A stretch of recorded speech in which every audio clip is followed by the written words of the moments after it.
С новым днем, Республика! Телевизионные жаворонки продолжают работать для того, чтобы ваш день начинался только с добрых и свежих новостей.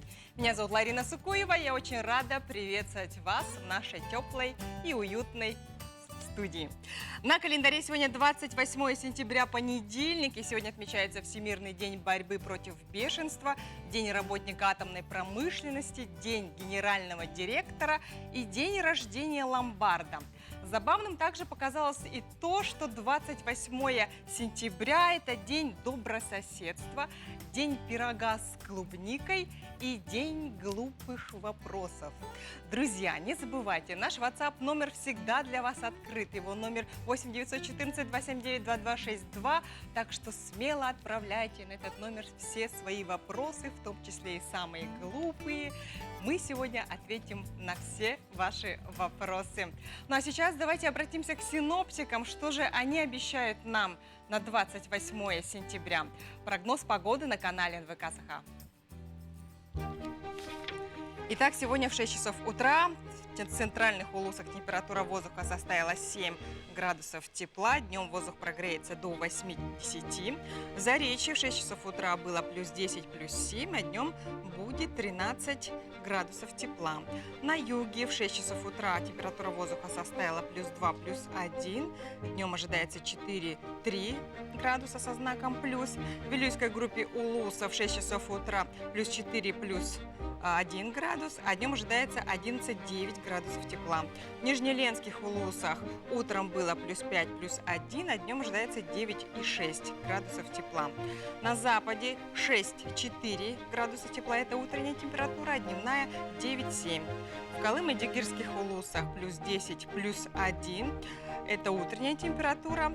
И такой же перепад ожидается днем плюс 5, плюс 14. В Янских улусах плюс 3, плюс 2 – это утренняя температура, а днем ожидается 6-3 градуса. На северо-западе плюс 4, плюс 2 – это утренняя температура, а дневная плюс 5, плюс 1 градус. В городе Якутске в 6 часов утра температура воздуха составила плюс 3 градуса, атмосферное давление 740 миллиметров ртутного столба, ветер западный 4,9 метров в секунду, и днем ожидается 10-12 градусов тепла. Ну что ж, температура нещадно сползает вниз по столбику термометра. Зима приближается, а тем временем рекорд самой низкой температуры в северном полушарии перешел от нас в Гренландию. Об этом сообщает портал новости ООН. Эксперты Всемирной метеорологической организации обнаружили, что в 1991 году на одной из автоматических метеостанций на острове столбики термометров опустились до минус 69,6 градуса. Ранее считалось, что рекордно низкая температура в северном полушарии была зарегистрирована у нас в Якутии, в районе города Верхоянск в 1892 году и селе Аймикон в 1933.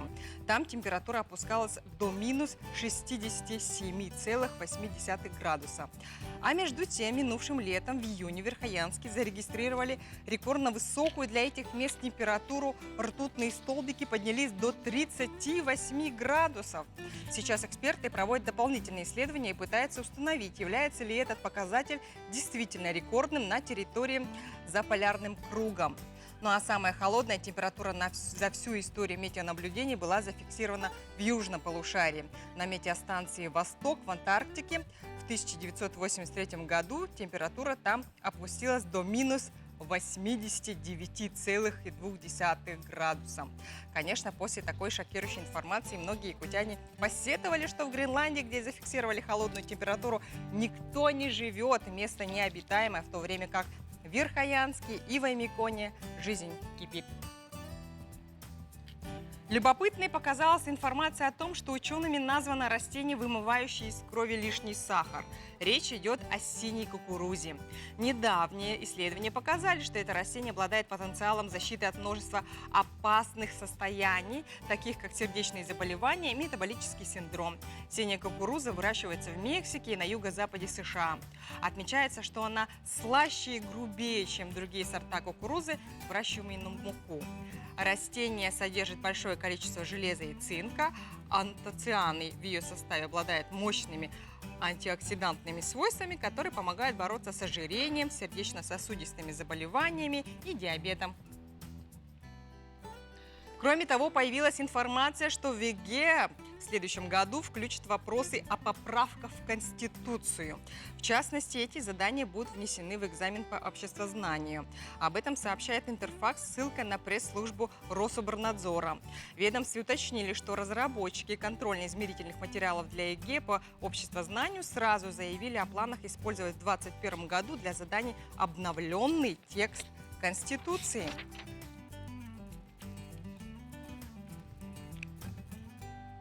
Вот такие интересные новости, а я спешу поделиться с вами не менее любопытной информацией. Так, 2 недели назад стартовал любопытный, интереснейший, уникальный автопробег из Питера в Мирный. И в этом путешествии участвует наш коллега, корреспондент телеканала «Якутия-24» Александр Хавренко. И сейчас Саша у нас на связи.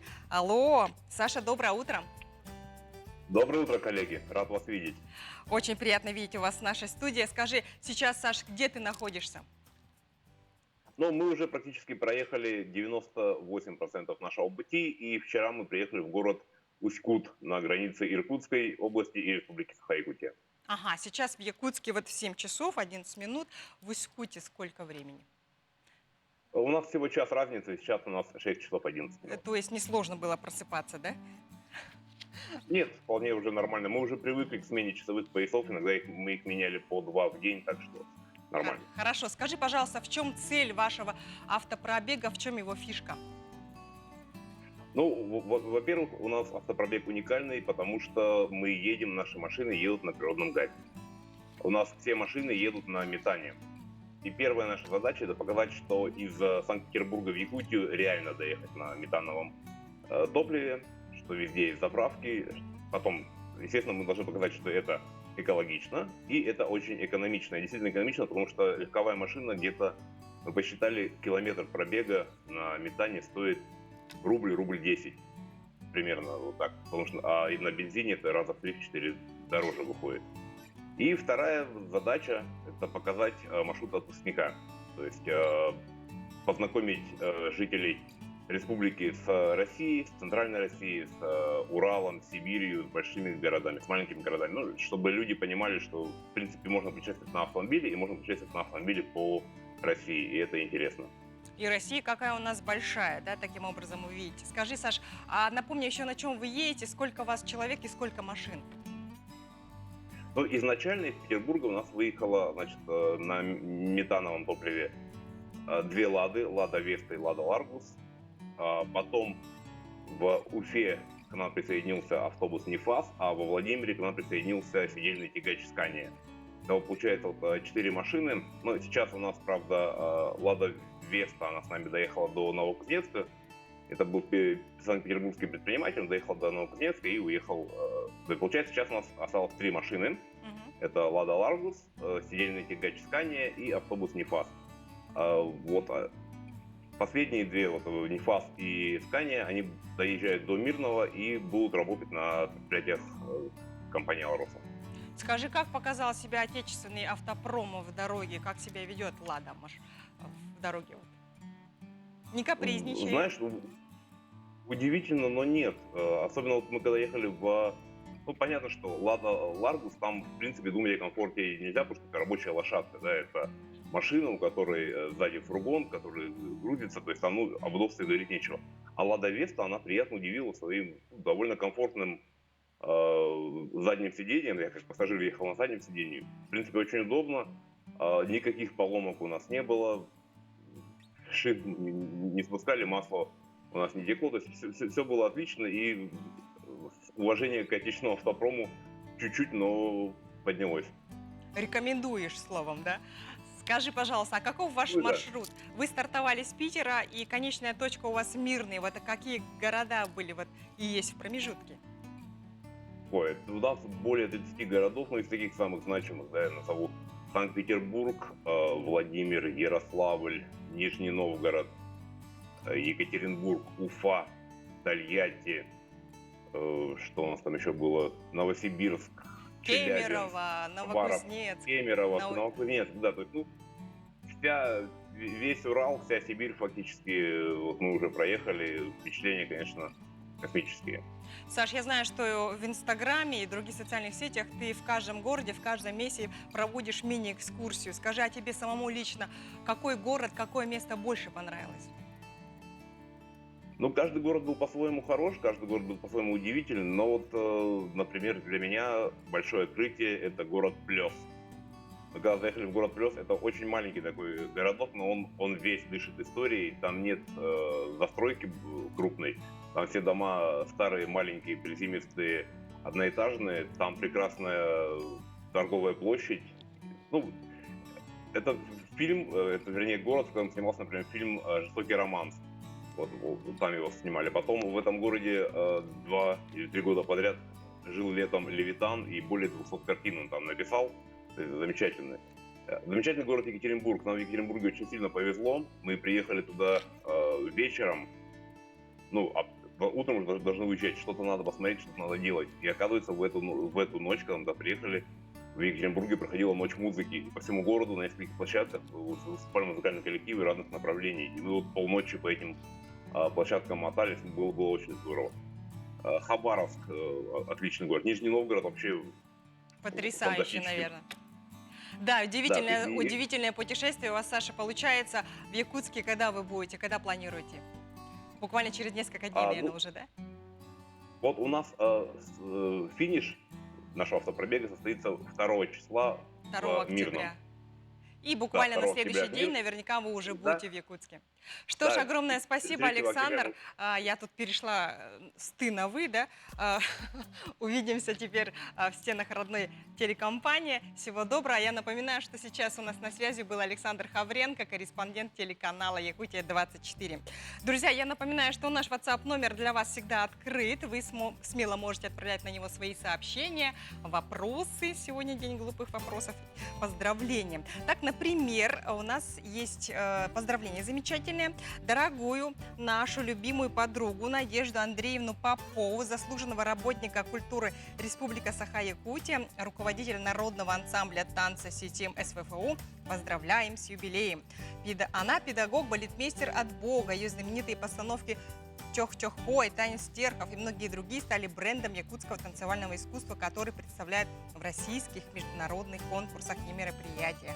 Желаем ей дальнейших творческих проектов, благодарных зрителей, наикрепчайшего здоровья, чтобы дети всегда радовали счастья в личной жизни. И подпись подруги Светлана, Екатерина, Акулина и Татьяна.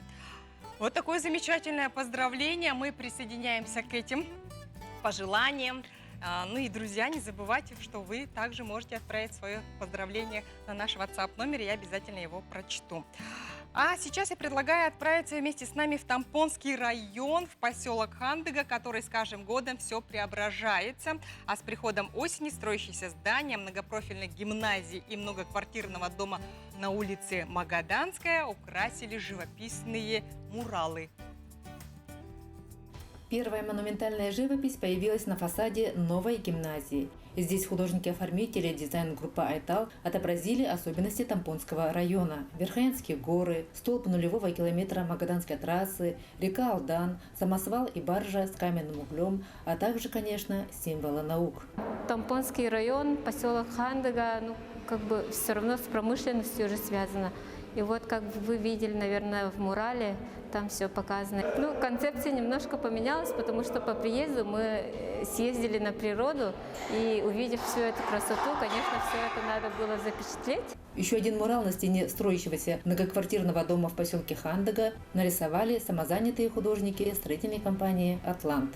Этот эскиз из 9 представленных макетов выбрали жители района путем онлайн-голосования. Художники Константин Колесов, Степан Данилов и Самсон Атасыков буквально за 3 дня справились с работой. Красота здешних мест покоряет всех, кто хоть раз побывал в Тампонском районе, а теперь она запечатлена на фасадах зданий. Сами жители с большим одобрением относятся к такому современному преображению поселка. Мария Винокурова, Богдан Тиянич, Хандыга, Тампонский район. На календаре сегодня 28 сентября, понедельник, и начало недели для кого-то из нас будет непростым, а для кого-то рабочая неделя обернется счастливым и плодотворным периодом. А что по этому поводу говорят астрологи? Давайте узнаем гороскоп в программе «Новый день». Овен, на этой неделе вам придется потрудиться. На работе может быть больше забот, чем обычно. Телец, неделя беспокойная и порой напряженная, но очень плодотворная. Она подходит для того, чтобы браться за что-то новое. Близнецы, начало недели требует осторожности и благоразумия. Это определенно не то время, когда можно говорить или делать первое, что приходит в голову. Рак. В начале недели может быть нелегко держать себя в руках. Вы более вспыльчивы, чем обычно. Разногласия могут возникать и на работе, и дома. Лев. Неделя не лишена трудностей, но вряд ли вы станете из-за них особенно беспокоиться. Эмоциональный фон благоприятен, настроение остается хорошим, даже если что-то идет не по плану. И Дева, непростая неделя, даже для того, чтобы достичь скромных результатов, нужно очень постараться. Ну а что же ждет стрельцов, скорпионов и козерогов, мы узнаем через несколько мгновений. Сейчас я предлагаю поговорить немного о спорте. Как известно, коронавирус испортил планы многих спортсменов всего мира. Отменились чемпионаты, турниры, но, к счастью, наши спортсмены не унывают, они продолжают тренироваться и даже принимать участие в некоторых соревнованиях. И я сейчас говорю о наших, о якутских дзюдоистах. И с нами на связи тренер сборной Якутии по дзюдо Дамбиндорж Гаммадорж, который сейчас находится в Екатеринбурге. Доброе утро, Дамдин. Доброе утро. Доброе утро. Очень рада вас видеть в нашей студии. Сейчас сколько времени в Екатеринбурге? Во сколько вам пришлось встать для нашего эфира? Сейчас время 3:22 утра. Ну, нам, в принципе, это, как сказать, как раз совпало, то, что мы вылетаем в Москву с утра пораньше. Поэтому Поэтому для вас пока еще добрая ночь. Дамдин, вы сейчас находитесь в Екатеринбурге со сборной Якутии дзюдоистов. Скажите, почему именно Екатеринбург, почему Свердловская область? Ну, это, как сказать, в Екатеринбурге последние годы сильно развиваются все виды единоборств, в частности дзюдо, и здесь проходят очень большие соревнования международного уровня, большой шлем, планируется проведение Всемирного универсиады через 3 года. Вот, поэтому то, что они здесь сильно популяризуют дзюдо, из-за этого как такое ихний областной президент Федерации дзюдо Сергей Викторович Воробьев, и он проявил к нам интерес, и мы сами тут тоже нуждались в условиях хороших тренировочных. Из-за этого вот такая вот, идея появилась перебраться, и планируем в ближайшие годы здесь базироваться и выступать параллельным зачетом за Свердловскую область и Республику Саха-Якутия. То есть вы, кроме тренировок, еще активно участвуете в соревнованиях. Скажите, а вообще как проходит тренировочный процесс? Ну, здесь сейчас у них вот как раз таки период пандемии, они закрывались полностью, да, там через карантин допуск получали, и тренировочный процесс шел непрерывно. Все время тренируемся, сбор идет планомерно. А как ребята показали, как наши ребята показали на областных соревнованиях? Есть ли медали? А здесь, да, у нас довольно-таки хорошее начало получилось, то, что 4 спортсменов выступали, это Моисеева, Ефимова, Синицына и Иудина, получается, и завоевали 3 золотых и 1 серебряную медаль. Правда, конечно, начало было соревнование тяжеловато, потому что долгое время отсутствовало соревнование, и ребята немножко так начали, немножко нервно, а постепенно потом адаптировались и справились с задачей. Здорово, молодцы.